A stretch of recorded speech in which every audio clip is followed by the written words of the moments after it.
ವೇದಿಕೆಕಡೆ ಬರಬೇಕು ಕುಮಾರದೇವ್ ಸರ್ ಹೆಂಕನ್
PLD bank ಅಧ್ಯಕ್ಷರಾದಂತಹ ಆತ್ಮೀಯರಾದ ಸೋಮನಗೌಡ ಪಾಟೀಲ್ ಅವರು ಸಹ ವೇದಿಕೆಗೆ ಬರಬೇಕಾಗಿ ವಿನಂತಿ.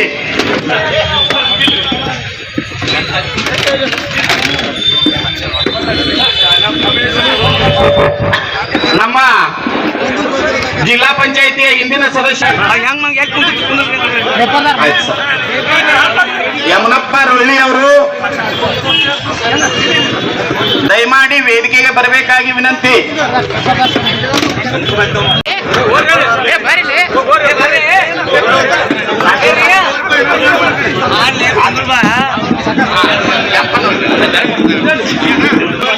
ಕರ್ನಾಟಕ ವಿಧಾನಸಭೆಯ ಅಧಿವೇಶನದಲ್ಲಿ ಅನೇಕ ಸಾರಿ ಅಧಿವೇಶನದಲ್ಲಿ ಪ್ರತಿ ಬಾರಿಯೂ ತಮ್ಮನ್ನೇ ತಾವು ತಮ್ಮ ಜೀವನವನ್ನೇ ಮುಡುಪಾಗಿಟ್ಟು ಸಂತ್ರಸ್ತರಿಗೆ ಯೋಗ್ಯ ನ್ಯಾಯ ಸಿಗಬೇಕು, ಸಂತ್ರಸ್ತ ಬಂಧುಗಳಿಗೆ ಯೋಗ್ಯ ಜೀವಂತ ಇಟ್ಕೊತ ಬಂದು ಒಟ್ಟರು ಕೂಡಿ ಆ ಒಂದು ಎಲ್ಲವನ್ನು ಕ್ರೋಢೀಕರಣ ಮಾಡಿ ಅದನ್ನು ಇವತ್ತು ನಮ್ಮ ನೆಚ್ಚಿನ ಶಾಸಕರು ಏನ್ ಮಾಡಿದ್ರಲ್ಲಿ ಅದನ್ನ ಸರಿಯಾಗಿ ಸಮರ್ಥವಾಗಿ ಮಂಡನೆ ಮಾಡಿ ನಮಗೆ ಒಂದು ಯೋಗ್ಯ ಬೆಲೆಯನ್ನ ಸಿಗಬೇಕು, ಸಿಗುವಂತೆ ಮಾಡಿದ್ದಾರೆ.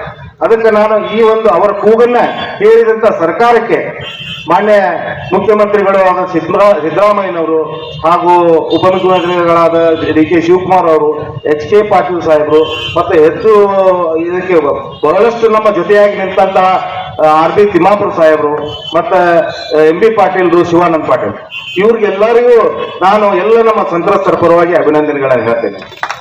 ಮತ್ತೆ ಇದ್ರ ಜೊತೆಗೇನೆ ಏನಪ್ಪಾ ಇದು ಏನಾಗಿತ್ತು ಇದಕ್ಕೆ ಇಷ್ಟೆಲ್ಲ 30 ಒಣಬೆ ಸೈಕ 40 ಇದು ಆಗ್ಬೇಕಂದ್ರೆ ಬೇಕಾಗಿತ್ತು. ಯಾಕೆ ಮಾಡಿದಾರ ಅಂದ್ರೆ ಒಮ್ಮೆ ಏಕಕಾಲಕ್ಕೆ ಪರಿಹಾರ ಬರುವುದು ಎಂದು ಮೂರಾಬಟ್ಟಿ ಆಗಬಾರದು.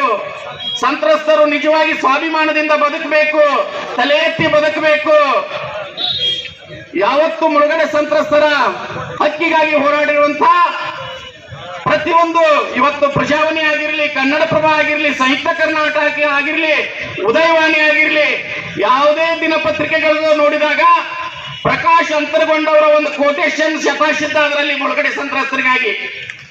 ಅಂತ ಮುಳುಗಡೆ ಸಂತ್ರಸ್ತರ ಹೋರಾಟಗಾರರಾದಂತ ಆತ್ಮೀಯರಾದಂತ ಪ್ರಕಾಶ್ ಅಂತರಗೊಂಡವರನ್ನು ಸಹ ತುಂಬ ಹೃದಯದಿಂದ ಸ್ವಾಗತವನ್ನು ಕೋರುತ್ತೇನೆ.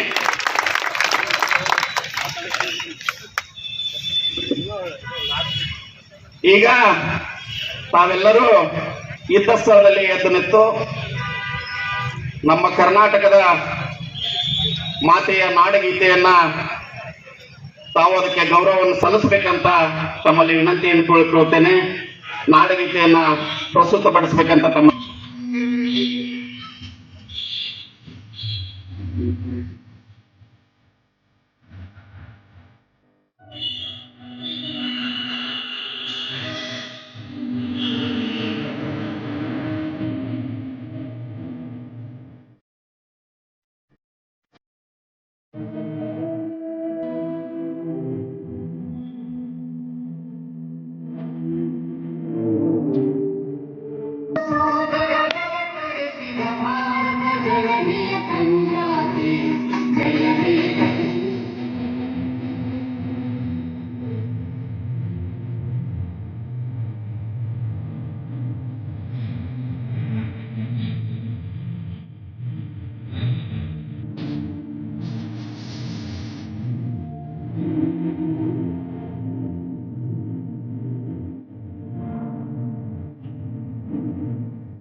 ಈ ಕಾರ್ಯಕ್ರಮದ ವಿಷಯ ನಮ್ಮ ಜಿಲ್ಲೆಯ ಉಸ್ತುವಾರಿ ನಮ್ಮ ಕರ್ನಾಟಕ ರಾಜ್ಯದ ಉಪಮುಖ್ಯಮಂತ್ರಿಗಳು DK ಶಿವಕುಮಾರ್ ಅವರು, ನಮ್ಮ ಜಿಲ್ಲೆಯ ಉಸ್ತುವಾರಿ ಸಚಿವರಾದಂತಹ RB ತಿಮ್ಮಾಪುರ್ ಅವರು, ನಮ್ಮ ಕರ್ನಾಟಕ ರಾಜ್ಯದ ಕಾನೂನು ಮಂತ್ರಿಗಳಾದಂತಹ ಆತ್ಮೀಯರಾದಂತಹ HK ಪಾಟೀಲ್ ಸಾಹೇಬ್ರವರು ಹಾಗೂ ಕೈಗಾರಿಕಾ ಮಂತ್ರಿಗಳಾದಂತಹ MB ಪಾಟೀಲ್ ಸಾಹೇಬ್ರವರು, ಇನ್ನೋರ್ವ ಸಕ್ಕರೆ ಮಂತ್ರಿಗಳಾದಂಥ ಜವಳಿ ಮಂತ್ರಿಗಳಾದಂಥ ಶಿವಾನಂದ್ ಪಾಟೀಲ್ ಅವರು, ಅನೇಕ ಜನ ನಮ್ಮ ಭಾಗದ ಶಾಸಕರು, ಮಹನೀಯರು ಆ ಸಂಪುಟ ಸಭೆಯಲ್ಲಿ ಒಂದು ಅತ್ಯಂತ ವಸ್ತುನಿಷ್ಠವಾದಂಥ ಒಂದು ನಿರ್ಧಾರವನ್ನು ತೆಗೆದುಕೊಳ್ಳಬೇಕು. ಸಂತ್ರಸ್ತರಿಗೆ ಯೋಗ್ಯವಾದಂಥ ಬೆಲೆ ಸಿಗಬೇಕು. ಸಂತ್ರಸ್ತರಿಗೆ ಇನ್ನು ಮುಂದೆ ಭೂಮಿ ಉಳಿಯಂಗಿಲ್ಲ, ಅವರ ಬದುಕು ಮುಂದೆ ನಡೆಯುವುದು ಬಹಳ ದುಸ್ಥಿರ ಅನ್ನುವಂತ ಒಂದು ಪಾರ್ ಮಾಡಲಿಕ್ಕೆ ಕಾರಣೀಭೂತರಾದಂತ ಸರ್ಕಾರ ಹಾಗೂ ಅಲ್ಲಿ ಸಮರ್ಥವಾಗಿ ನಮ್ಮ ಧ್ವನಿಯನ್ನ ಏನು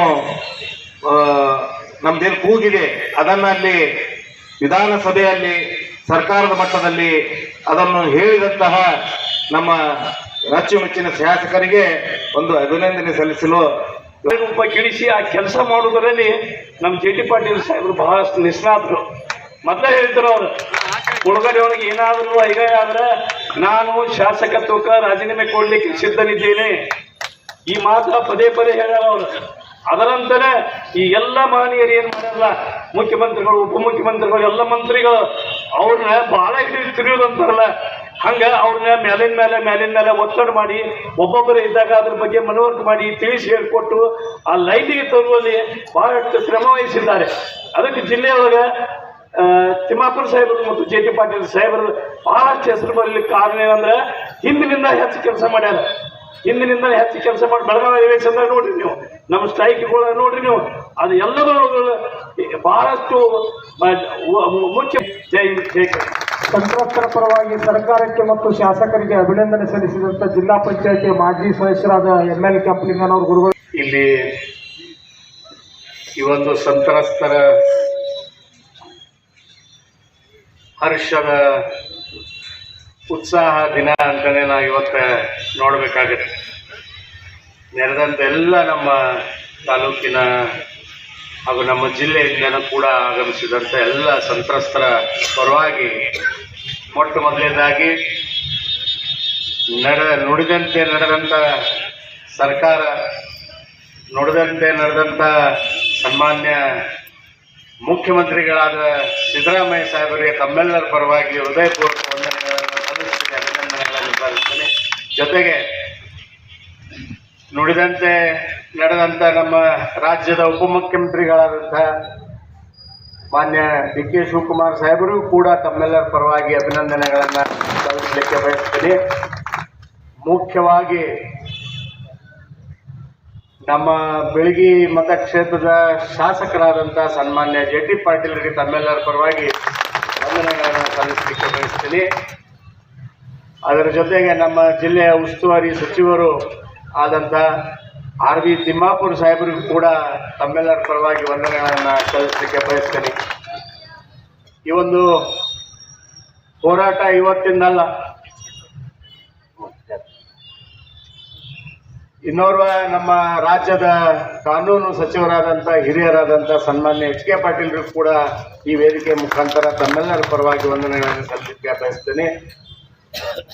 ಇನ್ನು ಮಾನ್ಯ ಎಂ ಬಿ ಪಾಟೀಲ್ರವರಿಗೆ, ಮಾನ್ಯ ಸಚಿವರಾದಂಥ ಶಿವಾನಂದ ಪಾಟೀಲ್ರವರಿಗೆ ಹಾಗೂ ಈ ಒಂದು ಹೋರಾಟಕ್ಕೆ ಕಾರಣೀಭೂತರಾದಂಥ ಎಲ್ಲ ನಮ್ಮ ಜಿಲ್ಲೆ ಹಾಗೂ ನಮ್ಮ ರಾಜ್ಯದ ಎಲ್ಲ ಶಾಸಕರಿಗೆ, ನಮ್ಮ ಇದು ಒಂದು ಹೋರಾಟಕ್ಕೆ ಬೆಂಬಲವನ್ನು ಸೂಚಿಸಿದಂಥ ಎಲ್ಲರಿಗೂ ಕೂಡ ಈ ಮುಖಾಂತರ ವಂದನೆಗಳನ್ನು ಸಲ್ಲಿಸಿ, ಹೋರಾಟದಿಂದನೇ ರೈತ ಪರ ಹೋರಾಟ, ಮುಳುಗಡೆ ಹೋರಾಟದಿಂದನೇ ತಮ್ಮ ರಾಜಕೀಯ ಜೀವನವನ್ನು, ಸಾಮಾಜಿಕ ಜೀವನವನ್ನು ಸೃಷ್ಟಿ ಮಾಡಿಕೊಂಡಂಥ ರೈತ ಹೋರಾಟಗಾರರಿಂದನೇ ಪ್ರಖ್ಯಾತಿ ಪಡೆದಂಥ ನಮ್ಮ ಬೆಳಗಿ ಕ್ಷೇತ್ರದ ಜನಪ್ರಿಯ ಶಾಸಕರಾದಂಥ ಸನ್ಮಾನ್ಯ ಜೆ ಟಿ ಪಾಟೀಲ್ರು ಹಿಂದಿನ 2023 ಚುನಾವಣೆಗಿಂತ ಮುಂಚೆ ಸನ್ಮಾನ್ಯ ಸಿದ್ದರಾಮಯ್ಯ ಸಾಹೇಬರು, ಸನ್ಮಾನ್ಯ ಡಿ.ಕೆ. ಶಿವಕುಮಾರ್ ಸಾಹೇಬರು ಬಿಜಾಪುರದಲ್ಲಿ ಒಂದು ಘೋಷಣೆ ಮಾಡಿದ್ರು. ನಾವು 3ನೇ ಹಂತದ ಒಳಗಡೆಯನ್ನು ಈ ಬರುವ 5 ವರ್ಷಗಳಲ್ಲಿ ಪೂರ್ಣಗೊಳಿಸ್ತೀವಿ ಅನ್ನುವಂಥ ಮಾತನ್ನು ಕೂಡ ಕೊಟ್ಟಿದ್ವಿ. ಅದೇ ಪ್ರಕಾರ ಸನ್ಮಾನ್ಯ ಜೆ ಟಿ ಪಾಟೀಲ್ರು ಕೂಡ ನಾವು ಚುನಾವಣೆ ಪ್ರಚಾರದಲ್ಲಿನೂ ಕೂಡ ಹೇಳಿದ್ವಿ, ನಿನ್ನ ಏನು 3ನೇ ಹಂತದ ಸಮಸ್ಯೆಗಳಿದಾವೆ ಇವನ್ನೆಲ್ಲ ಬಗೆಹರಿಸ್ತೀವಿ ಅಂತ ಹೇಳಿ. ಅದಕ್ಕೆ ಇವತ್ತು ನಾವು ಯಾಕೆ ಬಹಳಷ್ಟು ಸನ್ಮಾನ್ಯ ಜೆ ಟಿ ಪಾಟೀಲ್ರಿಗೆ ಅಭಿನಂದಿಸಬೇಕಾಗತ್ತಪ್ಪ ಅಂತಂದ್ರೆ, ನಮ್ಮ ಹಿರಿಯರು ಸರ್ ಹೇಳಿದಂಗೆ ಆರಿಸಿ ಬಂದ ದಿನದಿಂದ ಮುಳುಗಡೆ ಸಂತ್ರಸ್ತರಿಗೆ ನ್ಯಾಯ ಒದಗಿಸುವಲ್ಲಿ ಪ್ರಮುಖ ಪಾತ್ರ ಯಾರ್ದಾದಿದ್ರೆ ಅದು ಸನ್ಮಾನ್ಯ ಜೆ ಟಿ ಪಾಟೀಲ್ ಅನ್ನೋದನ್ನ ನಾವೆಂದು ಮರಿಬಾರ್ದು. ಒಂದು ದಿನದಲ್ಲೇ ಶುರು ಮಾಡ್ಯಾರು. ನಾವು ಹಂಗ ಒಂದು ಮಾತಾಡ್ಕೊಂಡು ಕೂತಾಗುವ ಅಂದ್ರು ಕಾಕ ನಮ್ಮ ಸರ್ಕಾರನು ಏನಾರ ಇದನ್ನ ನಿರ್ಲಕ್ಷ್ಯ ಮಾಡಿದ್ರೆ ನಾನಾ ಹೋರಾಟಕ್ಕೆ ಇಳಿದು ಬಿಡ್ತೀನಿ ಅನ್ನುವಂಥ ಮಾತನ್ನ ಕೂಡ ಹೇಳಿದಿರ್ತಾರೆ. ಯಾರಿದ್ರೆ ಅದು ಸನ್ಮಾನ್ಯ ಶಾಸಕರಾದಂಥ ಕೆ.ಟಿ. ಪಾಟೀಲ್. ಇವತ್ತಿಗೆ ಅವರು ಒಂದು ಪರಿಶ್ರಮ ನಮಗೆ ಫಲ ಕೊಟ್ಟಿದೆ. ಸನ್ಮಾನ್ಯ ಸಿದ್ದರಾಮಯ್ಯವರಿಗೂ ಸಾಹೇಬರಿಗೂ ಕೂಡ ಬಹಳಷ್ಟು ರೈತರ ಬಗ್ಗೆ ಕಳಕಳಿ ಕಾಳಜಿ ಇದ್ದಂಥವ್ರು. ಡಿ.ಕೆ. ಶಿವಕುಮಾರ್ ಆಗಲಿ, ನಮ್ಮ ಸಚಿವ ಸಂಪುಟ ಆಗಲಿ, ಏನು ನಾವು ನುಡಿದಿದ್ದೀವಿ 5 ಗ್ಯಾರಂಟಿಗಳು, ವಿರೋಧ ಪಕ್ಷದವರು ನಮ್ಮ ಸೌದಾಗರ್ ಸಾಹೇಬರು ಹೇಳಿದಂಗೆ ಇವತ್ತು ಈ ವೇದಿಕೆ ಮುಖಾಂತರ ವಿರೋಧ ಪಕ್ಷದವರಿಗೂ ಕೂಡ ಉತ್ತರ ಕೊಡ್ಬೇಕಾಗ್ತಿತ್ತು. ನಾವು ಗ್ಯಾರಂಟಿ ಸ್ಕೀಮ್ ಒಳಗೆ ರೊಕ್ಕ ಹೊಂಟಾವ, ಅಭಿವೃದ್ಧಿ ಇಲ್ಲ, ಒಳಗಡೆದ್ದು ಸಮಸ್ಯೆ, 3ನೇ ಹಂತದ ಒಳಗಡೆ ಮಾಡುವಂಥದ್ದಿಲ್ಲ, ಎಲ್ಲದ ರೊಕ್ಕ ನಿಮಗಂತ ಹೇಳ್ತಿದ್ರು. ನಾ ಹೇಳ್ತಿದ್ದೆ ಅವ್ರಿಗೆ ಅವಾಗನೇ, ನೀವು ಸಿದ್ದರಾಮಯ್ಯ ಸಾಹೇಬ್ರನ್ನ ಹಾಗೆ ತಿಳ್ಕೊಬೇಡ್ರಿ, ಅವ್ರ ಆರ್ಥಿಕ ತಜ್ಞರದಾರ, ಹೆಂಗಾರ ರೊಕ್ಕ ಹೊಂದಿಸಿ ಅವ್ರು ಏನು ಮಾತು ಕೊಟ್ಟಾರ ಅದನ್ನ ಮಾಡೇ ಕೇಳ್ತಾರೆ ಅನ್ನುವಂಥ ಮಾತನ್ನು ಹೇಳ್ತಿದ್ದೆ. ಇವ್ರು 5 ವರ್ಷ ಸರ್ಕಾರ ನಡೆಸಿದಾಗ ಏನು ಮಾಡಿದ್ರು? 1 ರೂಪಾಯಿ ಇಲ್ಲ, ಎಲ್ಲ ಸಾಲ ಮಾಡಿ ಲಕ್ಷಗಟ್ಟಲೆ ಸಾಲ ಮಾಡಿಟ್ಟು ಹೋಗ್ಬಿಟ್ರು. UKP ಒಳಗೆ 1 ರೂಪಾಯಿ ದುಡ್ಡು ಇರಲಿಲ್ಲ, ಎಲ್ಲ ಸಾಲ ಮಾಡಿಟ್ಟು ಹೋಗ್ಬಿಟ್ಟಿದ್ರು. ಅಂಥದನ್ನ ಇವತ್ತು ಆರ್ಥಿಕವಾಗಿ ಸುಮಾರು 50,000 ಕೋಟಿ ರೂಪಾಯಿಯನ್ನ ಗ್ಯಾರಂಟಿ ಮುಖಾಂತರ ಎಲ್ಲರಿಗೆ ಹೊಂದಿಸಿ ಈ ಯೋಜನೆಗೆ ಸುಮಾರು 73,000 ಕೋಟಿ ರೂಪಾಯಿಯನ್ನ 3 ವರ್ಷದಲ್ಲಿ ನಾನು ಮೀಸಲಿಡ್ತೀನಿ ಅನ್ನುವಂಥ ಏನು ಒಂದು ಕ್ಯಾಬಿನೆಟ್ ನಿರ್ಣಯ ಮಾಡಿ ನಮ್ಮ ಭಾಗದ ಸಂತ್ರಸ್ತರಿಗೆ ಅನುಕೂಲ ಮಾಡಿಕೊಟ್ಟಂತ ಸನ್ಮಾನ್ಯ ಸಿದ್ದರಾಮಯ್ಯ ಅವರಿಗೆ, ಡಿ.ಕೆ. ಶಿವಕುಮಾರ್ ಎಲ್ಲರಿಗೂ ಕೂಡ ನಾವು ಚಿರಋಣಿಯಾಗಿದ್ದೀವಿ ಅನ್ನುವಂಥ ಮಾತನ್ನ ಕೂಡ ಇಲ್ಲಿ ಹೇಳಿ, ಇನ್ನೂ ಸಾಕಷ್ಟು ವಿಚಾರಗಳನ್ನ ನಮ್ಮ ಜೈ ಹಿಂದ್, ಜೈ ಕರ್ನಾಟಕ, ಜೈ ಕಾಂಗ್ರೆಸ್. ಸಂತ್ರಸ್ತರನ್ನು ಉದ್ದೇಶಿಸಿ ಮಾತನಾಡಿದ ಬಸವಪ್ರಭು ಶರಣಾರ್ಗೌಡ ಅವರಿಗೆ ಧನ್ಯವಾದಗಳು. ಈಗ ಬಹು ನಿರೀಕ್ಷಿತವಾಗಿ ನಾವೆಲ್ಲರೂ ಕಾತರದಿಂದ ಕಾಯ್ತಿರ್ತಕ್ಕಂಥ ಪ್ರಥಮವಾಗಿ ಕರ್ನಾಟಕ ಸರ್ಕಾರದ ಗೌರವಾನ್ವಿತ ಮುಖ್ಯಮಂತ್ರಿಗಳು, ಉಪಮುಖ್ಯಮಂತ್ರಿಗಳಿಗೆ ಹಾಗೂ ಸಚಿವ ಸಂಪುಟಕ್ಕೆ ಕೃತಜ್ಞತೆಯನ್ನು ಸಲ್ಲಿಸುವ ಸಮಾರಂಭದಲ್ಲಿ ಪಾಲ್ಗೊಂಡಿರುವಂಥ ಎಲ್ಲ ಗೌರವಾನ್ವಿತ ಸಂತ್ರಸ್ತ ಬಂಧುಗಳೇ ಹಾಗೂ ಹಿರಿಯರೇ, ಬಸವಪ್ರಭು ಶರಣಾರ್ಗೌಡರವರೇ, ಕಂಬಿ ಅವರೇ, ಪಾಂಡು ಪೊಲೀಸ್ ಅವರೇ, ಮಾದೇವ್ ಅಭಿಮನ್ಯವರೇ ಹಾಗೂ ಈ ಸಂಘಟನೆ ಮಾಡಿದಂಥ ಎಲ್ಲ ಗೌರವಾನ್ವಿತರೆ, ಒಂದು 5 ನಿಮಿಷ ಎಲ್ಲ ಡೀಟೇಲ್ ಹೇಳಬೇಕು, ಅಷ್ಟೇ ಸವಿಸ್ತವಾಗಿ ಸ್ವಲ್ಪ ಹೇಳಿ ಮುಗಿಸ್ಲಿ ಅಂತ ನಿಮಗೆ ಅಪ್ಪನಿ ಕೇಳಿ. ಹಂಗಿದ್ರೆ ಮೊದಲನೇ ಸಾಲಿನೊಳಗೆ ಸನ್ಮಾನ್ಯ ಮುಖ್ಯಮಂತ್ರಿಗಳು ಆದಂಥ ಸಿದ್ದರಾಮಯ್ಯನವರು, ಡಿ.ಕೆ. ಶಿವಕುಮಾರ್ ಅವರಿಗೆ ನಾವು ಅಭಿನಂದನೆ ಸಲ್ಲಿಸಬೇಕು. ಅದರ ನಂತರ ಸನ್ಮಾನ್ಯ ನಮ್ಮ ಉಸ್ತುವಾರಿ ಸಚಿವರಾದ ತಿಮ್ಮಾಪುರ್ ಅವರು ಹಾಗೂ H.K. ಪಾಟೀಲ್ಗೆ ಅಭಿನಂದನೆ ಸಲ್ಲಿಸಬೇಕು. ಸಚಿವ ಸಂಪುಟದಲ್ಲಿ ನಮ್ಮ ಬೇಡಿಕೆಗೆ ಮನ್ನಣೆ ಕೊಟ್ಟು ಬೆಂಬಲ ಕೊಟ್ಟಿರುವಂಥ ಡಾಕ್ಟರ್ G. ಪರಮೇಶ್ವರ್ ಅವರು, ಡಾಕ್ಟರ್ ಮಾದೇವಪ್ಪನವರು, H. ಮುನಿಯಪ್ಪ ಅವರು, N.S. ಬೋಸರಾಜು ಅವರು ಹಾಗೂ ಇನ್ನೂ ಅನೇಕ ಸಚಿವರು ಇದಕ್ಕೆ ಬೆಂಬಲ ಸೂಚಿಸಿದ್ದಾರೆ, ಶಕ್ತಿಯನ್ನು ಕೊಟ್ಟಿದ್ದಾರೆ. ತದನಂತರ ಬಿಜಾಪುರದ M.B. ಪಾಟೀಲ್ ಸಹಿತ ಜೊತೆಗೆ ಶಿವಾನಂದ ಪಾಟೀಲ್ ಇದಕ್ಕೆ ಸಹಮತ ವ್ಯಕ್ತ ಮಾಡಿದ್ದಾರೆ. ಅಂದಾಗ ಮಾತ್ರ ಇದು ಇಷ್ಟು ಹಣ ಬರಲಿಕ್ಕೆ ಸಾಧ್ಯವಾಗಿದೆ ಅನ್ನುವಂಥ ಮಾತನ್ನು ಹೇಳಿಕ್ಕೆ ಇಚ್ಛೆ ಮಾಡ್ತಿದ್ದಾರೆ. 73,561 ಎಕರೆ ಮುಳುಗಡೆ ಆಗುವಂಥ ಭೂಮಿ, 51,800 ಎಕರೆ ಕೆನಾಲಿಗೆ ಹೋಗುವಂಥದ್ದು, 6,641 ಎಕರೆ ಆರ್ಸಿಗಳಿಗೆ ತಗೊಳ್ಳುವಂಥದ್ದು. ಇವೆಲ್ಲರೂ ಕೂಡಿದ್ರೆ ಅಂದಾಜು 70,000 ರಿಂದ 75,000 ಕೋಟಿ ರೂಪಾಯಿ ಅಂದಾಜು ಖರ್ಚು ಬರ್ತೈತಿ. ನಮ್ಮ ಮುಖ್ಯಮಂತ್ರಿಗಳು ಘೋಷಣೆ ಮಾಡಿದ್ದು ಇದನ್ನು ನಿಗದಿತ ಅವಧಿಯಲ್ಲಿ ಮುಗಿಸ್ಬೇಕಂತ ತಿಳ್ಕೊಂಡು 3 ವರ್ಷದೊಳಗೆ ಸಂಪೂರ್ಣ ಮುಕ್ತಾಯ ಆಗಬೇಕಿದೆ. ಈಗ ಭೂಮಿ ಬೆಲೆ ನೀರಾವರಿಗೆ 40 ಲಕ್ಷ, ಒಣಬೇಸಾಯಕ್ಕೆ 30 ಲಕ್ಷ ಮಾಡಿದ್ದಾರೆ. ಅದರ ಮೊದಲನೇ ವರ್ಷ ಯಾರ್ಯಾರು ಪಾಳೆ ಪ್ರಕಾರ ತಗೋತಾರೆ ಅವ್ರದ್ದು, 2ನೇ ವರ್ಷಕ್ಕೆ ಅದಕ್ಕೆ ಎಕ್ಸ್ಗ್ರೇಷನ್ ಅಂತ ಕೊಡ್ತಾರೆ. ನಾವು 10% ಅಂತ ಕೇಳಿದ್ದೀವಿ, ಎಷ್ಟು ಕೊಡ್ತಾರೆ ನೋಡೋಣ. 7% ಮೇಲೆ 8%, 9% ಆಗ್ಬೋದು, 10 ಆಗ್ಬೋದು, ಗೊತ್ತಿಲ್ಲ. ಅದು ಅದನ್ನ ಒಂದು 3ನೇ ವರ್ಷಕ್ಕೆ ತಗೊಳ್ಳೋರಿಗೆ 2ನೇ ವರ್ಷದ್ದು 3ನೇ ವರ್ಷದ್ದು ಕೂಡಿ ಮತ್ತೆ ಅದು ಭೂಮಿ ಮೇಲೆ ಹೆಚ್ಚಾಗ್ತದೆ. ಇದು ನಿಮ್ಗೆ ತಿಳಿಯೊಳಗಿದೆ. ವಿರೋಧ ಪಕ್ಷದವ್ರದ್ದು ಮತ್ತು ಸಂತ್ರಸ್ತರ ಒಂದು ಅಳಲು ಏನಿತ್ತಂದ್ರೆ, ಅಥವಾ ಅವ್ರ ಆರೋಪ ನಿಮ್ದು ಅಳಲು ಏನಪ್ಪ ಯೋಜನೆ ಮಾಡ್ತಾರೋ ಇಲ್ಲಿ ಅವರು, ನಮ್ಮಷ್ಟಕ್ಕೆ ನಮ್ಮನ್ನು ಬಿಟ್ಟರೆ ನಾವು ಬಾಳ್ವೆಯಾರ ಮಾಡ್ಕೋತೀವಿ, ಭೂಮಿಯಾರ ಸರಿಯಾಗಿ ಫರ್ಟಿಲಿಟಿ ಕಾಪಾಡ್ಕೋತೀವಿ, ಸರ್ಕಾರ ಅಂತ ಬಿದ್ದಿದೆ ನಿಮ್ಮ ಉತ್ತಾರನೊಳಗೆ, ಸಾಲ ತಗೊಳಕ್ ಬರಂಗಿಲ್ಲ, ಮಾರಾಟ ಮಾಡಕ್ ಬರಂಗಿಲ್ಲ, ಒತ್ತಿ ಇಡ್ಲಕ್ಕೆ ಬರಂಗಿಲ್ಲ, ಇವೆಲ್ಲ ಅನೇಕ ಸಮಸ್ಯೆಗಳಿರೋದ್ರಿಂದ ನಾವು ಅತಂತ್ರ ಸ್ಥಿತಿ ಒಳಗಿದ್ದೀವಿ. ಇವೆಲ್ಲ ಅಂಶಗಳನ್ನು ಸನ್ಮಾನ್ಯ ಮುಖ್ಯಮಂತ್ರಿಗಳು ಉಪಮುಖ್ಯಮಂತ್ರಿಗಳ ಗಮನಕ್ಕೂ ತಂದಿದ್ದೀವಿ ಅನ್ನುವಂಥ ನಿಮ್ಮ ಗಮನಕ್ಕೂ ಬನ್ನಿ. ಒಂದು ಆರೋಪ ಇತ್ತು ಸನ್ಮಾನ್ಯ ಉಪಮುಖ್ಯಮಂತ್ರಿಗಳು ನನ್ನ ಮೇಲೆ, ವೈಯಕ್ತಿಕವಾಗಿ ನನ್ನ ಮೇಲೆ ಆರೋಪ, JT ಪಾಟೀಲ್ ಒಬ್ಬರೇ ಈ ಯೋಜನೆ ಒಳಗೆ ಭೂಮಿ ಬೆಲೆ ಹೆಚ್ಚು ಮಾಡ್ಬೇಕನ್ನೋರು ಅನ್ನುವಂಥ ಆರೋಪ ಮಾಡಿದ್ರು. ಬೆಳಗಾವ ಸಭೆಯೊಳಗೆ ಸಹಿತ ಆರೋಪ ಮಾಡಿದ್ರು. ಅದಕ್ಕೆ ನಾನು ಉತ್ತರನ ಕೊಟ್ಟೆ. ನಂತರ ಅಸೆಂಬ್ಲಿಯೊಳಗೂ ಮತ್ತೆ ಅದೇ ಮಾತು ಹೇಳಿದರು, ಅವಾಗಲೂ ಉತ್ತರ ಕೊಟ್ಟಿದ್ವಿ. ಈಗ ನಾವು 75,000 ಎಕರೆ ಭೂಮಿಯನ್ನು ಕನ್ಸೆಂಟ್ ಒಪ್ಪಿಗೆ ಆಧಾರದ ಮೇಲೆ ತಗೊಳ್ಳೋದ್ರೆ ನನ್ನ ಮೇಲೆ ನೀವು ಆರೋಪ ಮಾಡ್ತೀವಿ. ನಂದು ಇದರೊಳಗೆ 70-80 ಎಕರೆ ಹೋಗತ್ತೆ ಸದ್ಯ ನಮ್ಮ ಕುಟುಂಬದ್ದು. ಅನ್ನುವತ್ತಿನೊಳಗೆ 1 ಎಕರೆನೂ ನಾವು ಹಿಂದೂ ಏನು 1,48,000 ಹೋಗಿತ್ತು. ಅವಾಗೂ ಕನ್ಸೆಂಟ್ ಅವಾಗ ಕೊಟ್ಟಿದ್ದೀವಿ. ಅವಾಗ ಒಂದು 30-35 ಎಕರೆ ಹೋಗಿದ್ದು ನಮ್ದು, ನೀವು ಹೆಚ್ಚು ಹೋಗಿದೆ, ಕಡಿಮೆ ಇಲ್ಲ.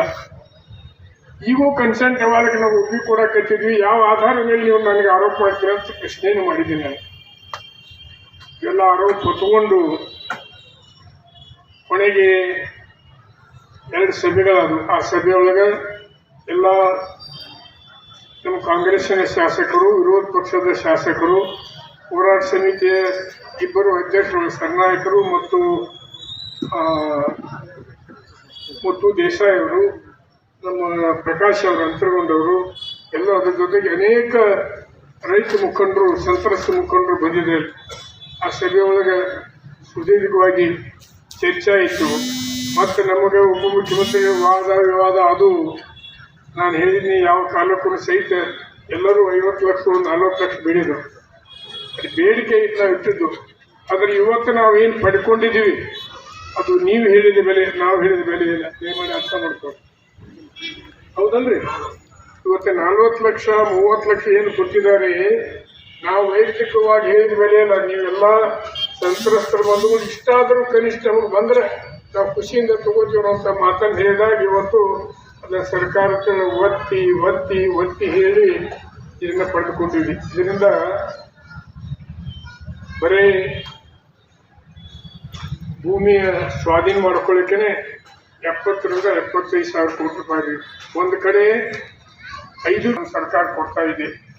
ಇದ್ರ ಜೊತೆ ಹಿಂದಿನ ಸರ್ಕಾರದವರು ನಮ್ಮ ಸರ್ಕಾರದ ಮೇಲೆ 2,77,000 ಕೋಟಿ ರೂಪಾಯಿ ಸಾಲ ಇದೆ. ಕೇಂದ್ರ ಸರ್ಕಾರ ದಿವಾಳಿ ಆಗಿದೆ, ಸರ್ಕಾರ ದಿವಾಳಿ ಆಗಿದೆ, ರೊಕ್ಕಿಲ್ಲ, ಅದಕ್ಕೆಲ್ಲ ಇದಕ್ಕೆಲ್ಲ ಅಂತ ಪುಣ್ಯಾತ್ಮರು ಏನೂ ಮಾಡಲಿಲ್ಲ. ಹೋಗುವ ಸಂದರ್ಭಗಳು, ಚುನಾವಣೆ ಹೋಗುವ ಸಂದರ್ಭಗಳು ಮುಖ್ಯಮಂತ್ರಿಗಳು ಬೊಮ್ಮಾಯಿಯವರು 77,000 ಕೋಟಿ ರೂಪಾಯಿದು ಟೆಂಡರ್ ಕರೆದು ಒಂದು ಪೈಸಾನು ಇರಲಾರ್ದು ಕಾಂಟ್ರಾಕ್ಟ್ ಅಗ್ರಿಮೆಂಟ್ ಮಾಡುವಾಗ ಇದರದನ್ನು ಕೊಟ್ಟು 56,000 ರೂಪಾಯಿ ಕೊಟ್ಟು ಅಭಿವೃದ್ಧಿಗೆ ಹಣ ಕೊಟ್ಟು ಇದನ್ನ ಒಪ್ಕೊಂಡಿದ್ದಾರೆ. ನಮ್ಮ ಮುಖ್ಯಮಂತ್ರಿಗಳು ಎಷ್ಟು ಆರ್ಥಿಕ ತಜ್ಞರಿರುವಂಥದ್ದನ್ನು ಸಾಬೀತಾಗ್ತದೆ. ಯಾರೋ ಕೇಳಿದ್ರು ಹಣ ಇಲ್ಲಿಂದ ತರ್ತೀನಿ ಅಂತ ಹೇಳ್ಕೊಂಡು ಪ್ರಶ್ನೆ ಕೇಳಿದ್ರು ಬೆಂಗಳೂರು. ಅದ್ರ ಚಿಂತೆ ನಿಮಗೆ ಬೇಡ. ನಾನು ಆರ್ಥಿಕ ಸಚಿವನಿದ್ದೀನಿ, ಮುಖ್ಯಮಂತ್ರಿನಿದ್ದೀನಿ. ಹೆಂಗೆ ನಮ್ಮ ಸರ್ಕಾರಿಯಲ್ಲಿ ಹೆಂಗೆ ನಡೆಸಬೇಕು, ಹಣ ಹೆಂಗೆ ಕೊಡಿಸ್ಬೇಕನ್ನುವಂಥದ್ದು ಅದನ್ನು ವಿಚಾರ ಮಾಡಿಕೊಂಡು 4 ಸಭೆಗಳನ್ನು ಸಂಬಂಧಿಸಿದ ಎಲ್ಲ ಶಾಸಕರು, ಮಂತ್ರಿಗಳು, ಅದನ್ನು ಇಲಾಖೆ ಅಧಿಕಾರಿಗಳ ಜೊತೆ ಚರ್ಚೆ ಮಾಡಿ ನಿರ್ಣಯಕ್ಕೆ ಬಂದಿದ್ದಾರೆ. ದಯಮಾಡಿ ಒಮ್ಮೆ ಏಕಾಏಕಿ ಏನೋ ನಿಮ್ಮನ್ನು ಖುಷಿ ಪಡಿಸ್ಲಿಕ್ಕೆ, ನಮ್ಮನ್ನು ಖುಷಿ ಪಡಿಸ್ಲಿಕ್ಕೆ ಮಾಡಿಲ್ಲ. 13 ರಿಂದ 18 ಅವಧಿ ಒಳಗೆ, 23 ರಿಂದ 28 2 ಅವಧಿ ಒಳಗೆ ಈ ನಮ್ಮ ಚುನಾವಣೆ ಮ್ಯಾನಿಫೆಸ್ಟೋ ಪ್ರಣಾಳಿಕೆ ಏನಿರ್ತದೆ ಅದರೊಳಗೆ ನಾವು ಆಲ್ಮಟ್ಟಿ ಯೋಜನೆಯನ್ನು ಮುಗಿಸ್ತೀವಿ ಅನ್ನುವಂಥದ್ದು ಭರವಸೆ ಕೊಟ್ಟಿದ್ರು. ಅದನ್ನು ಇನ್ನೂ ಸಹಿತ ಏನೇನು ಭರವಸೆ ಕೊಟ್ಟಿದ್ರು ಎಲ್ಲ ಇಲ್ಲಿ ಸಿದ್ದರಾಮಯ್ಯನವರು ಈಗೂ ಸಹಿತ ಏನೇ ಚುನಾವಣೆ ಪ್ರಣಾಳಿಕೆಗಳು ಭರವಸೆ ಕೊಟ್ಟಿದೆ ನಮ್ಮ ಕಾಂಗ್ರೆಸ್ ಪಕ್ಷದ ವತಿಯಿಂದ ಅದನ್ನೆಲ್ಲನೂ ಇವತ್ತು ಸಾರಾ ಸಹಿತಾಗಿ ಇಂಪ್ಲಿಮೆಂಟ್ ಮಾಡ್ತಾರೆ ಅನ್ನುವಂಥ ಒಂದು ವಿಚಾರ ನಿಮ್ಮ ಗಮನಕ್ಕೆ ತರಲಿಕ್ಕೆ ನಾನು ಇಚ್ಛೆ ಮಾಡ್ತೀನಿ. ಅದಕ್ಕೆ ಇನ್ನೊಂದು ಕೇಳಿದರು, ಈಗ ಒಂದು 2-3 ವರ್ಷದ್ದಾಯ್ತು. ಇನ್ನೊಂದು ಏನು ಕೇಳಿದ್ರು, ಈಗ ಹಿಂದಿನ ಸರ್ಕಾರದವರು ನಮ್ಮವರ ನೀರಾವರಿ ಮಂತ್ರಿ ಇದ್ರು ಕಾರಜೋಳ ಅವರು, ಅದನ್ನ 22-24 ಮಾಡಿದ್ರು. ಅವರಿದ್ದಾಗ ಏನಾದರೂ ನಮಗೆ ಹೆಚ್ಚಿನ ಒಂದು ಲಾಭ ಆಗ್ತದೆ ಅಂತ ತಿಳ್ಕೊಂಡಿದ್ವಿ ನಾವು, ಆಗಲಿಲ್ಲ. ಮತ್ತು ನಿನ್ನೆ ಸ್ಟೇಟ್ಮೆಂಟ್ ನೋಡಿದವ್ರದ್ದು ದುರ್ದೈವ ಬಂಗಾರದ ಬೆಲೆ ಅವಾಗ 50, ಈಗ 1,10,000 ಆಗೈತಿ. ಬಂಗಾರದ ಬೆಲೆ ಆಧಾರ ಮೇಲೆ ಎಲ್ಲರೂ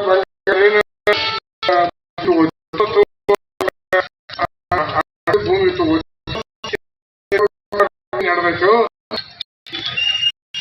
ನಾವು ಮಾಡಿದಾಗೆ ಹೇಳ್ಬಿಡೋದು ಸಮಯವಾದದ್ದು ಅಲ್ಲ ಅನ್ನುವಂಥ ಮಾತನ್ನು ಸಹಿತ ಅದನ್ನು ಅಲ್ಲಗಳಿತೀನಿ. ಇದು ಜವಾಬ್ದಾರಿ ಸ್ಥಾನದವ್ರು, ಕಾರಜೋಳವ್ರು ಜವಾಬ್ದಾರಿ ಸ್ಥಾನದೊಳಗಿದ್ದವರು ಯಾಕೆ ಹಂಗೆ ಹೇಳಿದ್ರಿ ಅವ್ರನ್ನ ಕೇಳ್ಬೇಕು ನಾವು, ಯಾಕಂದ್ರೆ ಹಿಂಗೆ ಹೇಳಿದ್ರಿ ಅಂತ ತಿಳ್ಕೊ. ಇದಕ್ಕಿಂತ ಹೆಚ್ಚು ವ್ಯಾಖ್ಯಾನ ಮಾಡ್ಲಿಕ್ಕೆ ಹೋಗೋದಿಲ್ಲ. ನಾನು 522 ರದ್ದು ಮಾಡಿ ಒಮ್ಮೆ 524 ನಾವು ಅವಾಗ 10 ಲಕ್ಷ ನೀವು ಕೊಡ ನಂತರ ಉತ್ಪಾದನೆ 10 ಲಕ್ಷ 40 ತಗೊಂಡು ನಮ್ಮ ಜಿಲ್ಲಾ ಉಸ್ತುವಾರಿ ಸಚಿವರು 50 ಲಕ್ಷ ಏನೋ ಮಾಡ್ಬೇಕಲ್ಲ. ಹಿಂಗ ನಮ್ಮ ಜಗಳ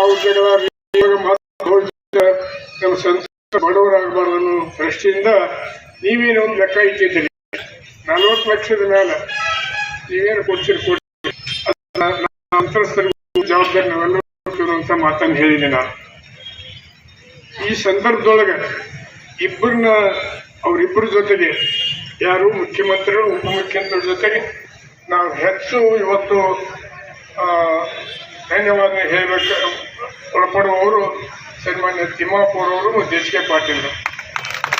ತಿಮ್ಮಾಪುರ್ ಅವರಂತೂ ಡಿ ಕೆ ಶಿವಕುಮಾರ್ ಅವರು ಬೇದರವ್ರನ್ನ ನೀವೊಬ್ಬ ನಮ್ಮ ಕ್ಯಾಬಿನೆಟ್ ಮಂತ್ರಿಯಾಗಿ ನೀನು ರೈತರ ಪರವಾಗಿ ವಾದ ಮಾಡ್ತಿಲ್ಲ ಅಂತ ತಿಳ್ಕೊಂಡು, ಆದರೆ 2 ಬಾರಿ ಮುಖ್ಯಮಂತ್ರಿಗಳು ಸಹಿತ ತಿಮ್ಮಾಪುರ್ ಕ್ಯಾಬಿನೆಟ್ ಮಂತ್ರಿ ಲಕ್ಷ ಇಟ್ಟು ರೈತರ ಬಗ್ಗೆ ಕಾಳಜಿ ಐತಿ ಒಬ್ಬನು, ಆದ್ರೆ ಅದನ್ನು ಲಕ್ಷ ಇಟ್ಕೊಂಡು ಮಾತಾಡಕ್ತಿದೆ. ಇದು ಯಾಕೆ ಧನ್ಯವಾದ ಹೇಳ್ಬೇಕಂದ್ರೆ ಎಚ್ ಕೆ ಪಾಟೀಲ್ ಒಂದು ಗುಂಟ ಹೋಗುವುದಿಲ್ಲ, ಇಲ್ಲಿ ತಿಮ್ಮಾಪುರ್ ಅವ್ರದ್ದು ಒಂದು ಗುಂಟ ಹೋಗುವುದಿಲ್ಲ. ಆದ್ರೆ ಇಷ್ಟು ಬಿಗಿ ಹಿಡಿದ್ರಲ್ಲ ಅವ್ರಿಗೆ ಎಷ್ಟು ಯಾವುದೇ ಶಬ್ದಗಳಿಂದ ನಾವು ಧನ್ಯವಾದ ಹೇಳಿಕ್ಕೆ ಸಾಧ್ಯವಿಲ್ಲ ಅನ್ನುವಂಥ ಮಾತನ್ನು ಹೇಳ್ತೀವಿ. ಇವತ್ತಿಷ್ಟು ಒಂದು ಹಂತಕ್ಕೆ ಬಂದಿದೆ. ಅದನ್ನು ಮುಖ್ಯಮಂತ್ರಿಗಳ ಕರೆದಷ್ಟೊಳಗೆ ನೀವೇನು ನಿರ್ಣಯ ಮಾಡ್ತೀರಿ ಮಾಡಿದ ಬಳಿಕ ತೋಟಗಾರಿಕೆ ಬೆಳೆಗೆ 2,500 3 ಸಾವಿರ ಎಕರೆ ತೋಟಗಾರಿಕೆ ಬೆಳೆ ಇದೆ. ಅದಕ್ಕೆ ನೀವು ಸರ್ಕಾರದ ಒಂದು ಚೌಕಟ್ಟಿನೊಳಗೆ ಏನು ಬೆಲೆ ನಿರ್ಧಾರ ಮಾಡಿದ್ದೀರಿ, ಯಾವ್ಯಾವ ಬೆಳೆಗೆ, ದಾಳಿಂಬರಿಗೆ ಬೇರೆ, ಬಾಳೆಗೆ ಬೇರೆ, ಆಮೇಲೆ ಚಿಕ್ಕಕ್ಕೆ ಬೇರೆ, ಮ್ಯಾಂಗೋಕ್ಕೆ ಬೇರೆ, ದ್ರಾಕ್ಷಿಗೆ ಬೇರೆ, ಹಿಂಗೇನು ಇವೊಂದು ಗೈಡ್ಲೈನ್ಸ್ ಮಾಡಿದ್ದೀರಿ ಅದರ ಪ್ರಕಾರ ಅವರಿಗೆ ಹೆಚ್ಚಿನ ಬೆಲೆ ಕೊಡಬೇಕಾಗತ್ತೆ ಅನ್ನುವಂಥದ್ದನ್ನು ಹೇಳಿದಾಗ ಅಧಿಕಾರಿಗಳು ಒಪ್ಕೊಂಡಿದ್ದಾರೆ, ಮುಖ್ಯಮಂತ್ರಿಗಳು ಒಪ್ಕೊಂಡಿದ್ದಾರೆ, ಎಲ್ಲರೂ ಒಪ್ಕೊಂಡಿದ್ದಾರೆ ಅನ್ನೋಂಥದ್ದು ನಿಮ್ಮ ಗಮನಕ್ಕೆ ತರಲಿಕ್ಕೆ ಕೆಲಸ ಮಾಡಿ.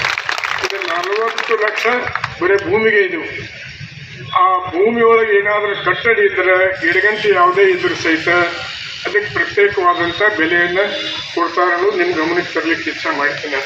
ಅದಕ್ಕೆ ಇವತ್ತು ಬರೀ ಬೇಡಿಕೆ ಇಟ್ಟಿದ್ದೀವಿ, ಮಂಜೂರಾಯಿತು. ಮುಂದೆ ಭಾಳ ಜವಾಬ್ದಾರಿ ಇದೆ. 3 ವರ್ಷದೊಳಗೆ ಇದನ್ನು ಕಂಪ್ಲೀಟ್ ಮಾಡಬೇಕು. ಆನಂತರ ನಮ್ಮ ಮಕ್ಕಳಿಗೆ ನೌಕರಿ ಸಲ ಕೇಳಬೇಕಾಗಿದೆ. ಕಳೆದುಕೊಳ್ಳುವ ಭೂಮಿಗೆ ಫ್ರೀಯಾಗಿ ನಮಗೆ ರಿಜಿಸ್ಟ್ರೇಷನ್ ಮಾಡಿಕೊಡ್ಬೇಕಾಗಿದೆ. ನಮ್ಮ ಆರ್ ಸಿಗಳನ್ನು ಉತ್ತಮಪಡಿಸಿಕೊಳ್ಬೇಕಾಗಿದೆ. ಆರ್ ಸಿಗಳಲ್ಲಿರುವ ಕೊರತೆಗಳನ್ನು ಅದನ್ನು ಪೂರೈಸಬೇಕಾಗಿದೆ. ಅವನ್ 20 ಹಳ್ಳಿಗಳು ಅವ್ರು ಕನ್ಸಿಡರ್ ಮಾಡಿ ನಾನು ಪದೇ ಪ್ರತಿಯೊಂದು ಸಭೆಗಳು ಹೇಳಿದ್ವಿ. ಚಿಕ್ಕಾಲಗುಂಡಿ ಮತ್ತು ಚಿಕ್ಕಸೌಸಿ ಎರಡೂ ಮುಳುಗಡೆ ಆಗ್ತಿದ್ರು ಸಹಿತ ಬಿಟ್ಟು ಹೋಗಿದಾಗ ಹೆಂಗೋ ಏನೋ ಗೊತ್ತಿಲ್ಲ. ಆದ್ರೆ ಒಂದು ಮಾತ್ರ ಹೇಳ್ತೀನಿ, ಇನ್ನೊಮ್ಮೆ ನಿಶ್ಚಿತವಾಗಿ ಸರ್ವೆ ಮಾಡಿಸುವಂಥ ಜವಾಬ್ದಾರಿ ನಾವು ತಗೋತೀನಿ, ಮಾಡಿಸ್ತೇವೆ. ಅದಕ್ಕೆ ಯಾರೂ ಭಯ ಪಡುವ ಕಾರಣ ಇಲ್ಲ.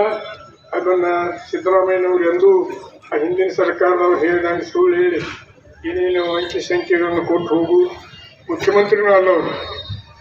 ನುಡಿದಂತೆ ನಡೆದಂಥ ಮುಖ್ಯಮಂತ್ರಿಗಳು, ಉಪಮುಖ್ಯಮಂತ್ರಿಗಳು, ನಮ್ಮ ಸರ್ಕಾರ ಅದಕ್ಕೆ ಎಷ್ಟೇ ಧನ್ಯವಾದ ಹೇಳಿದರೆ ಕಡಿಮೆ ಅನ್ನುವಂಥ ಮಾತನ್ನು ಹೇಳಿ ಇವತ್ತು ಒಂದು ರೆಸಲ್ಯೂಷನ್ ಮಾಡಿಬಿಡಿ. ಇವತ್ತು ಸನ್ಮಾನ್ಯ ಮುಖ್ಯಮಂತ್ರಿಗಳು, ಉಪಮುಖ್ಯಮಂತ್ರಿಗಳು, ಆನಂತರ HK ಪಾಟೀಲ್, ತಿಮ್ಮಾಪುರ್ ಅವ್ರಿಗೆ ಮೊದಲನೇ ಸಾಲಿನೊಳಗೆ ನಾವು ಅಭಿನಂದನೆ ಸಲ್ಲಿಸೋಣ. ಅದರ ಜೊತೆಗೆ ಬಿಜಾಪುರದ 2 ಸಚಿವರು ಸಹಿತ ಅಭಿನಂದನೆ ಸಲ್ಲಿಸಿ ಇನ್ನೊಂದು 2-3 ಮಂದಿ MLA ಅವರ ಹೆಸರು ಹೇಳ್ತೀನಿ. ಇದು ಸರಳ ಆಗಲಿಕ್ಕೆ ಕಾರಣ ಮೊದಲೇದು ನಮ್ಮ ಯಶವಂತಗೌಡರು, ಇಂಡಿ ಯಶವಂತಗೌಡರು ಅವ್ರ ಮೀಟಿಂಗ್ನೊಳಗೆ ಹೇಳಿದ್ರೆ, ನಾವು ಈ ಬಾಗಲಕೋಟೆಯವರು ಭೂಮಿ ಕಳ್ಕೊಳ್ಳೋರು, ನಾವು ಅದರ ಲಾಭ ಮಾಡ್ಕೊಳ್ಳೋರು. ಅದಕ್ಕೆ ನಮಗೆ ಇಲ್ಲೇನು ಸಂತ್ರಸ್ತರಿಗೆ ಕೊಡ್ತಿದ್ದು ಆ ರೇಟ್ ಕೊಡೋ ಅವಶ್ಯಕತೆ ಇಲ್ಲ. ನೀವು ನಮ್ಗೆ ಎಷ್ಟು ಕಡಿಮೆ ಮಾಡ್ತೀರೋ ಕಡಿಮೆ ಮಾಡಿ, ಅದನ್ನು ಅವ್ರ ಬೇಡಿಕೆಗೆ ಸ್ಪಂದನೆ ಮಾಡಿ ಅನ್ನುವಂಥ ಮಾತನ್ನು ದೊಡ್ಡ ಮಾತನ್ನು ಹೇಳಿದವರು ಯಶವಂತಗೌಡ ಪಾಟೀಲ್ ಅನ್ನುವಂಥ ಮಾತನ್ನು ಹೇಳ್ತೀನಿ. ಅದು ಇದು ಉಪಮುಖ್ಯಮಂತ್ರಿಗಳ ಸಭೆಯೊಳಗೆ ಆದದ್ದು. ನಂತರ ಮುಖ್ಯಮಂತ್ರಿಗಳ ಕರೆದ ಸಭೆಯಲ್ಲೂ ಸಹಿತ ಯಶವಂತಗೌಡರು, ಬಸವರಾಜ್ ದದ್ದಲ್ ಅವರು, ರಾಯಚೂರು ಜಿಲ್ಲಾ ಮಸ್ಕಿ MLA ಕಾಣಿಸ್ತೈತಿ, ಅವರು ಭೋಸರಾಜ್ ಅವರು ಏನು ಮೈನಾರಿಟೇಷನ್ ಮಿನಿಸ್ಟರ್ ಅದರಲ್ಲ, ಅವರು ಸಹಿತ ನಾವು ಕಡಿಮೆ ತಗೊಳ್ಳೋಕೆ ತಯಾರಿದ್ದೀವಿ, ದಯಮಾಡಿ ಸಂತ್ರಸ್ತನ ಸಮಾಧಾನ ಮಾಡಿರುವಂಥ ವಿಚಾರವನ್ನು ಹೊರಗೆ ಹೇಳಿದರು. ಒಳಗಡೆ ಏನಾಗಲಿ ಮೊದಲು ಹೇಳಿದ ಎಲ್ಲ ಮಂತ್ರಿಗಳು ಮಾದೇವಪ್ಪ, ಪರಮೇಶ್ವರ್, KS ಮುನಿಯಪ್ಪ, ಬೋಸರಾಜು, ಆಮೇಲೆ ಇನ್ನೂ ಬೈರೇಗೌಡರು ನಮ್ಗೆ ಅವರು ಕಂದಾಯ ಮಂತ್ರಿಗಳಾಗಿ ಅವರು ಸಹಿತ ನಮ್ಮ ಸಹಾಯಕ್ಕೆ ಬಂದಿದ್ದಾರೆ. ಈಗ ಅನೇಕ ಮಂತ್ರಿಗಳು ನಮ್ಮ ಸಹಾಯಕ್ಕೆ ಬಂದಿದ್ದರಿಂದ ಇದು ಆಗಿದೆ. ಇನ್ನು ಕಾರ್ಯರೂಪಕ್ಕೆ ತರುವಂಥ ಕೆಲಸ ನಾವು ನೀವು ಕೂಡಿ ಮಾಡೋಣ ಅನ್ನುವಂಥ ಮಾತನ್ನು ಹೇಳಿ, ಇನ್ನೂ ಏನು ಬೇಡಿಕೆಗಳ ಪಟ್ಟಿನೇ ಇದೆ, ಬೇಡಿಕೆಗಳ ಪಟ್ಟಿ ಇದೆ. ನಾವು RCಗಳಲ್ಲಿ ಏನು ಆಗಬೇಕಾಗಿದೆ ಅದನ್ನು ನಾವು ಭೂಮಿ ಕಳ್ಕೊಳ್ಳೋದ್ರಿಂದ ರಾಜ್ಯದೊಳಗೆ ನಾವು ಎಲ್ಲೇ ಪರ್ಚೇಸ್ ಮಾಡಿದ್ರು ಸಹಿತ ಅದಕ್ಕೆ ಫ್ರೀಯಾಗಿ ರಿಜಿಸ್ಟ್ರೇಷನ್ ಆಗಬೇಕು. ನಮ್ಮ ಮಕ್ಕಳಿಗೆ ಇಲ್ಲಿವರೆಗೆ ITI ಮತ್ತು ಕಷ್ಟ, ಡಿಪ್ಲೊಮಾ ಕಷ್ಟ ನಾವು ಸೀಮಿತವಾಗಿದ್ದೆವು. ನೌಕರಿದು ಇದೆ, ಇನ್ನೂ ಸಾವಿರಾರು ಮಕ್ಕಳಿದೆ. ನಾವೇನು ದಯಮಾಡಿ ಕ್ಷಮಾ ಮಾಡಿ. ಮೊಟ್ಟ ಮೊದಲೇ ನಾನು ತಪ್ಪು ಮಾಡಿದ್ದೀನಿ. ಏನು ತಪ್ಪು ಅಂದ್ರೆ, ಇದು 1995 ಹೋರಾಟ ಪ್ರಾರಂಭ ಆಯಿತು. ಈ ಸಂದರ್ಭದೊಳಗೆ ದಿವಂಗತ ವಾಸಣ್ಣ ದೇಸಾಯಿ ಅವರನ್ನ, ಮನಗೂಳಿಗೌಡರನ್ನ ನೆನೆಸಲಾರದೆ ಹೋದ್ರೆ ತಪ್ಪಕತಿ. ಅದರ ಜೊತೆಗೆ ಇನ್ನೂ ಅನೇಕ ಸ್ಥಳೀಯ ನಾಯಕರು ಪಾಲ್ಗೊಂಡಿದ್ದರು. ಇದನ್ನು ಸಂಘಟನೆ ಮಾಡಬೇಕಾದ್ರೆ 6 ತಿಂಗಳು ಹಿಡಿದು ನಾವು ಅದರ ನೇತೃತ್ವವನ್ನು ವಾಸನ್ ದೇಸಾಯಿ ಅವರು ಇವತ್ತು ನನಗನಿಸಿದ ಮಟ್ಟಿಗೆ ಅವರಿಬ್ಬರು ಇಲ್ಲಿಲ್ಲ, ಸ್ವರ್ಗದೊಳಗಿದ್ದಾರೆ. ಇದು ನೋಡಿ ಸಂತೋಷ ಪಡ್ತಿರ್ಬೇಕು ಅವರಿಬ್ಬರು. ಅದಕ್ಕೆ ಅವರಿಬ್ಬರನ್ನು ವಾಸನ ದೇಸಾಯಿ ಅವರನ್ನ ಮತ್ತು ಮನಗೂಳಿಗೌಡರನ್ನ ಇಬ್ಬರನ್ನು ನಾನು ಹೃದಯಪೂರ್ವಕ ಮನ ತುಂಬಿ ನಾನು ಅವರಿಗೆ ಧನ್ಯವಾದಗಳು ಸಲ್ಲಿಸಿ, ಅವರ ಹೋರಾಟದ ಕಿತ್ತು ಇವತ್ತು ಇಲ್ಲಿಗೆ ಬಂತು. ಯಾಕಂದರೆ ಇದನ್ನು ಹೋಗಿ ಸಭೆಯೊಳಗೆ ಎಲ್ಲೇ ಬೀಗಿ ತಾಲೂಕು ಪಂಚಾಯತಿಗಳ ಸಭೆ ಕರೆದ್ವಿ ನಾವು. ಸಭೆ ಕರೆದಾಗ ಅವಾಗ SS ಪಾಟೀಲ್ರು ಇದ್ದರು ಸಭೆಯೊಳಗೆ. ವಾಸನ ದೇಸಾಯಿ ಅವ್ರು ಏನಂದರು, ಇಲ್ಲ SS ಪಾಟೀಲ್ನ ಅಧ್ಯಕ್ಷನ ಮಾಡೋಂದರು. ನಾ ಬೇಡ ಅಂತ ಹೇಳಿದೆ. ಇದು ದೇವರಾಣಿಗೆ ಸತ್ಯವಾದ ಮಾತು ಹೇಳಕತ್ತಿದೆ. ಯಾಡ್ರೆ ಅವ್ರ ಕಡೆ ಅಷ್ಟು ಅಡ್ಡಾಡಿ ಮಾಡೋದು ಆಗೋದಿಲ್ಲ. ಅದ್ರದ್ದು ಏನಾದರೂ ಜವಾಬ್ದಾರಿ ತಗೋತಿದ್ರೆ ನೀವು ತಗೋರಿ ಅಂತ ಹೇಳಿ ನಾನು ವಾಸನ ದೇಸಾಯಿ ಅವ್ರ ಅಧ್ಯಕ್ಷ ಮಾಡಲಿಕ್ಕೆ ಪ್ರಪೋಸ್ ಮಾಡಿದ್ರೆ ನಾನು ಅನ್ನೋಂಥ ಮಾತನ್ನು ಭಾಳ ಸ್ಪಷ್ಟವಾಗಿ ಹೇಳಿಕೆ ಇಷ್ಟ ಮಾಡ್ತೀನಿ. ಮುಂದೆ ಅವರು ಇಷ್ಟು ಹೋರಾಟ ಮಾಡಿದರು, ನಿಷ್ಪ್ರಯವಾಗಿ ಇದಕ್ಕೆ ದುಡಿದ್ರು. ಕೊನೆಗೆ ಇವತ್ತು ನಮ್ಮ ಮಧ್ಯೊಳಗೆ ಅವರಿಬ್ಬರು ಇದ್ದರೆ ಎಷ್ಟು ಸಂತೋಷ ಪಡ್ತಿದ್ರು ನಾವು. ಹೋದ ಸರಿ ಗೈಡ್ಲೈನ್ಸ್ ಅಲ್ಲಿ ಜಾಸ್ತಿ ಆಯಿತು. ಜಾಸ್ತಿ ಆದಾಗ ಅವರು ಬೆನ್ನ ಮನೆಯೊಳಗೆ ಬೆಂಗಳೂರಿನವ್ರ ಮನೆಯೊಳಗೆ ಇದ್ದು ಶಶಿ ದೇಸಾಯಿ ಅವ್ರ ಮನೆಯೊಳಗೂ ಅಥವಾ ನಮ್ಮ ಮುತ್ತು ದೇಸಾಯಿ ಅವ್ರ ಮನೆಯೊಳಗೂ ಗೊತ್ತಿಲ್ಲ. ಅವ್ರು ಹೋಗಿ ಅವ್ರ ಕಾಲು ಮುಟ್ಟು ನಮಸ್ಕಾರ ಮಾಡಿ, ಸರ್ಕಾರ ನಮ್ಮದು ಗೈಡ್ಲೈನ್ಸ್ ವ್ಯಾಲ್ಯೂ ಜಾಸ್ತಿ ಮಾಡಿದ್ರು ಅಂತ ತಿಳ್ಕೊಂಡ್ರೆ ಆದರೂ ಅವ್ರಿಗೆ ವಿಶ್ವಾಸ ಬರಲಿಲ್ಲ. ಇಲ್ಲ ತಮ್ಮ ಆಗಿರತ್ತೆ ನೋಡು ಅಂತ ತಿಳ್ಕೊಂಡು ಆಗಿದ್ದೇನೆ ಅಂತ ತಿಳ್ಕೊಂಡು ಹೇಳಿ ಅವ್ರಿಗೆ 300-400 ದಿವಸದೊಳಗೆ ಆದೇಶ ಕಾಪಿನೂ ಕೊಟ್ಟು ಅವಾಗೂ ಮುಖ್ಯಮಂತ್ರಿಗಳ ಜೊತೆಗೆ ಜಗಳ ಮಾಡಿದ್ವಿ ನಾವು. ಗೈಡ್ಲೈನ್ಸ್ ವ್ಯಾಲ್ಯೂ ಮಾಡಲಿಕ್ಕೆ ಈ ಬೆಳಗಿ ಕ್ಷೇತ್ರ ಬಾಗಲಕೋಟೆ ಜಿಲ್ಲೆ ಯಾರಾದರೂ ಗಂಡಗಬರು ಸಹಿ ಮಾಡಿದ್ರೆ ಸನ್ಮಾನ್ಯ ಮುಖ್ಯಮಂತ್ರಿ ಸಿದ್ದರಾಮಯ್ಯನವರು. ಇವತ್ತು ಅದೇ ಸಿದ್ದರಾಮಯ್ಯನವರು ಮತ್ತೆ ನಮ್ಮ ಸಮಸ್ಯೆ ಬಗೆಹರಿಸಲಿಕ್ಕೆ ನಮ್ಮ ಸಹಾಯಕ್ಕೆ ಬಂದವರು. ಅಂದರೆ ಯೋಗ ನೋಡಿ ನಮ್ಮ ಗೈಡ್ಲೈನ್ಸ್ ಅದನ್ನು ಹೆಚ್ಚು ಮಾಡಿದವರು ಸಿದ್ದರಾಮಯ್ಯನವರು. ಇವತ್ತು ನಮ್ಮ ಬೆಲೆ ನಿರ್ಧಾರ ಮಾಡಿದವರು ಸಿದ್ದರಾಮಯ್ಯನವರು ಸಚಿವ ಸಂಪುಟ ಅನ್ನುವಂಥ ಮಾತನ್ನು ನೆನಪಿಸ್ಕೊಂಡು ಇನ್ನು ಇದಕ್ಕಿಂತ ಹೆಚ್ಚು ಈ ಸಂದರ್ಭದಲ್ಲಿ ಮಾತನಾಡೋದು ಬೇಡ. ನಮ್ಮ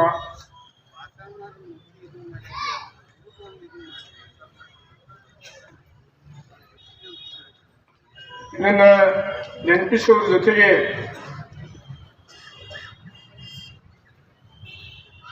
ಸನ್ಮಾನ್ಯ ಮುಖ್ಯಮಂತ್ರಿಗಳನ್ನ ಇನ್ನೊಂದು ಹೇಳ್ತೀನಿ, ನೀವು ಯಾವ ಕಾಲಕ್ಕೂ ಸಹಿತ ಅವರ ಇಬ್ಬರು ಎಚ್ ಕೆ ಪಾಟೀಲ್ ಅದಕ್ಕಿಂತ ಹೆಚ್ಚು ತಿಮ್ಮಾಪುರ ಅವ್ರನ್ನ ಮಾತ್ರ ನೆನೆಸ್ಬೇಕು.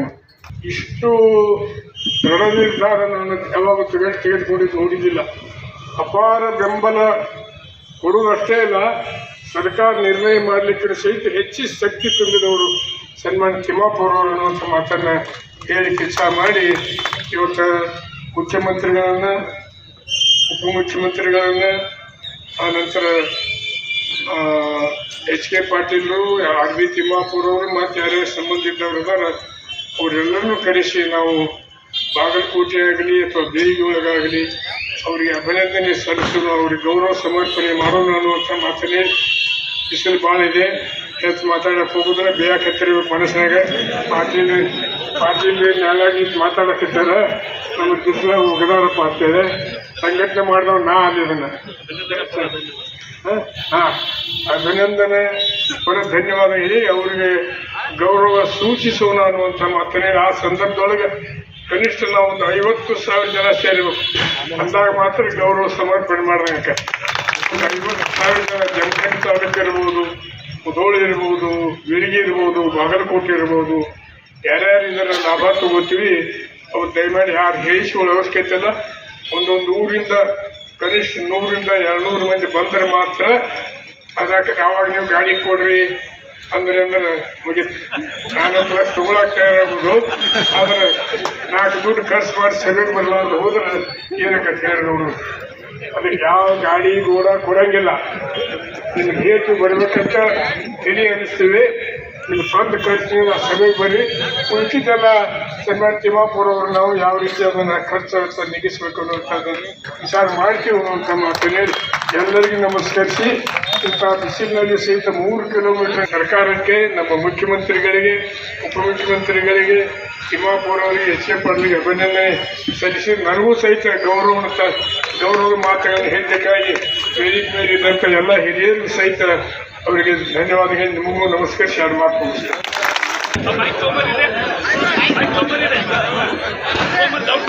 ಗೌರವಾನ್ವಿತ ಶಾಸಕರಿಗೆ ಧನ್ಯವಾದಗಳು. ಈಗ